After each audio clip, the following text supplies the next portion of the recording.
바울의 손으로 놀라운 능력을 행하게 하시니 심지어 사람들이 바울의 몸에서 손수건이나 앞치마를 가져다가 병든 사람에게 얹으면 그 병이 떠나고 악귀도 나가더라.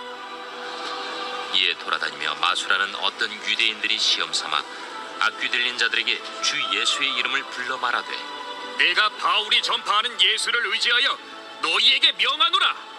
유대의 한 제사장 스게와의 일곱 아들도 이 일을 행하더니 악귀가 대답하여 내가 예수도 알고 바울도 알거니와 너희는 누구냐?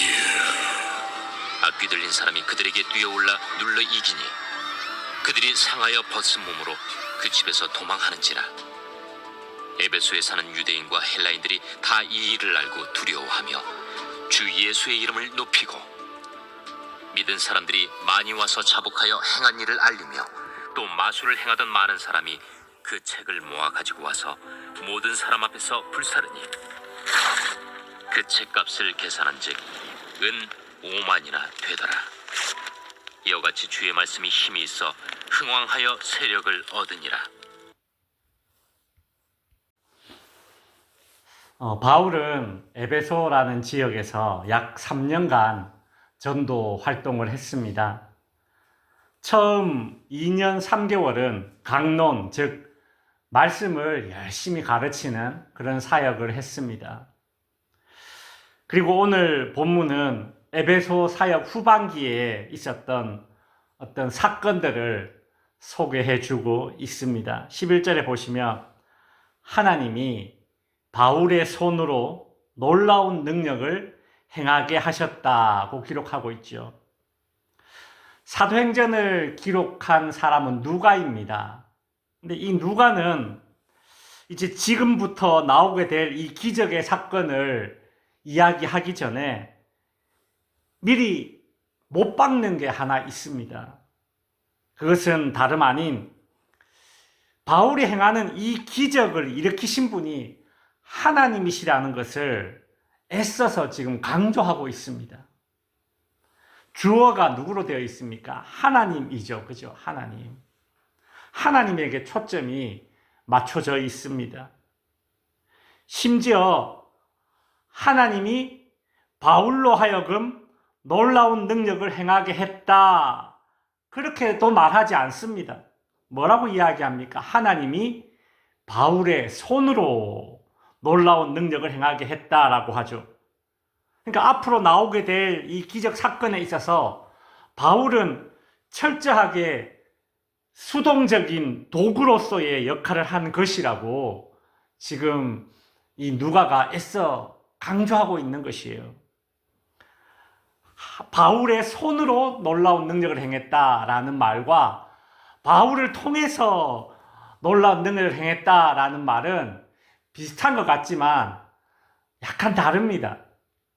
사람들로 하여금 하나님에게 더 집중하도록 만드는 것이 하나님이 바울의 손으로 놀라운 능력을 행하게 했다라는 이 표현인 것이죠. 누가의 이런 강조는 성경을 읽는 우리들로 하여금 매우 건강한 그런 신앙관을 갖게 해줍니다. 사람들은 눈에 보이는 것에 시선이 가고 마음도 뺏기기 십상입니다.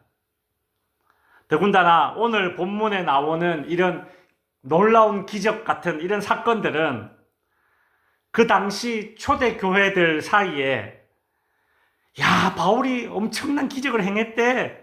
이런 소문을 퍼지게 만들었을 것입니다. 여러분, 이 시기에는 예수님이 행했던 기적을 실제로 목격했던 사람들이 아직 살아있을 때입니다. 그러니까 바울이 마치 예수님처럼 엄청난 기적을 행했대. 귀신도 쫓아보내고 병자도 고쳤다. 이런 소문이 초대교회 성도들 사이에 쫙 퍼지면 예수님이 살아계실 때에 기적을 행했던 것을 눈으로 본 이 사람들은 예수님에 대한 향수가 발동하겠죠.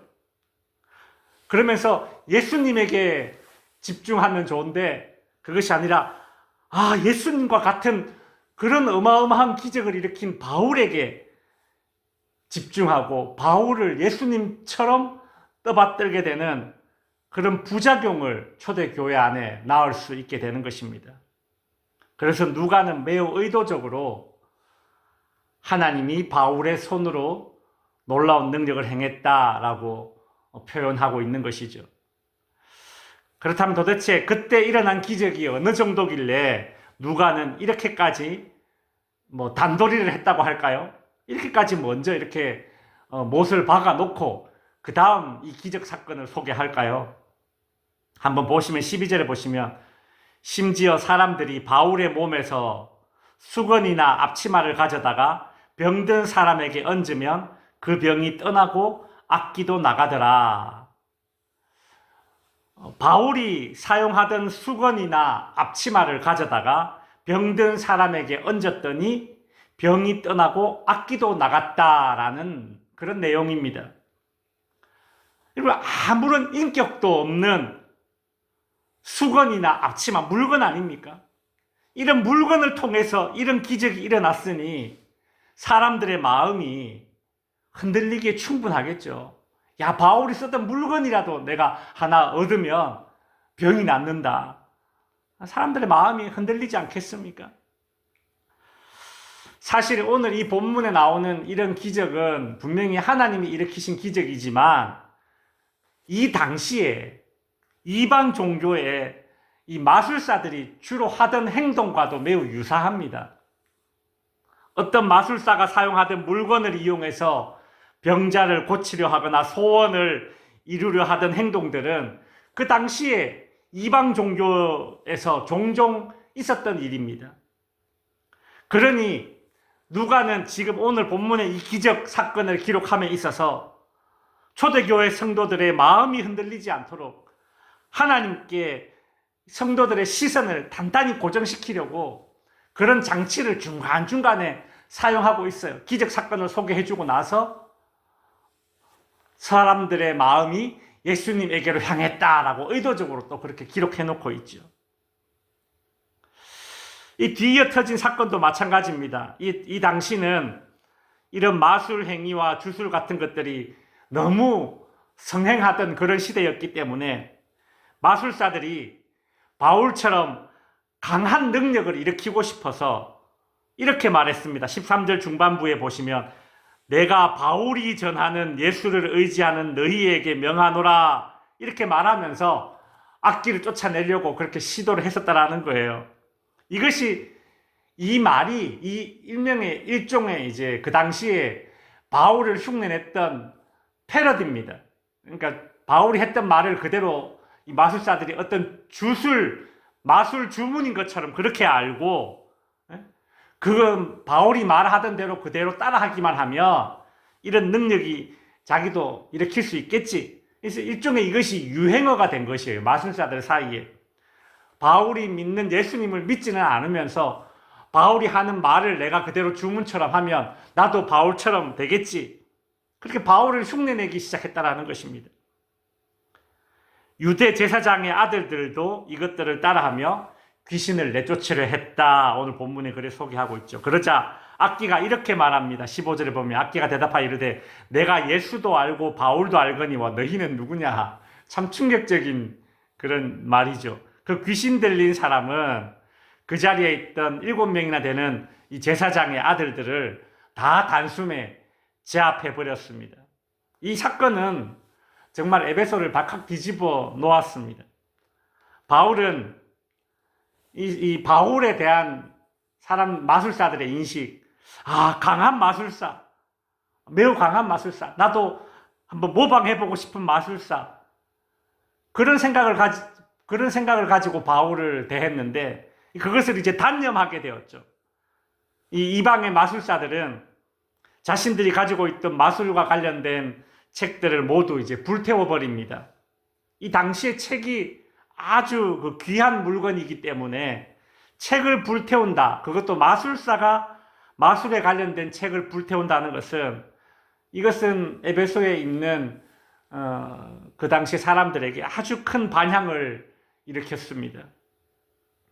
하나님과 가장 멀리서 하나님을 대적하던 이 마술사들이 자신들의 생계를 포기하고 책을 불태울 수밖에 없을 정도로 하나님은 에베소에서 강하게 역사하셨던 것입니다. 사도행전을 기록한 누가는 이 사건을 소개하고 나서 이제 마무리를 이렇게 하고 있습니다.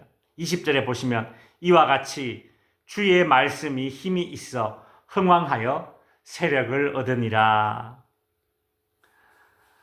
바울이 일으킨 놀라운 기적들을 주목하는 사람은 지금 이 20절 말씀을 보면 뭔가 만족하지 못할 것입니다.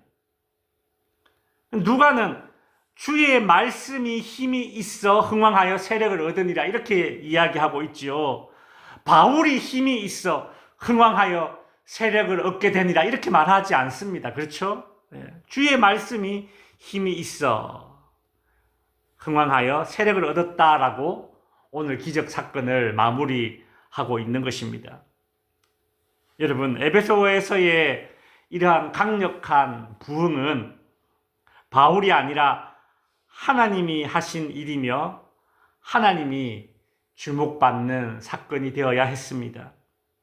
에베소에서의 이런 강력한 부흥은 어떤 표적이나 기적의 승리가 아니라 말씀의 승리였다고 누가는 기록하고 있습니다. 우리 교회와 성도님들의 삶 속에서 하나님이 항상 주목받고 말씀이 항상 승리하는 그런 결론이 도출되고 하나님이 주목받고 말씀이 항상 승리하는 증거들이 저와 그리고 성도님들의 삶 가운데 우리 교회 가운데 나타나게 되기를 주님의 이름으로 축원드립니다.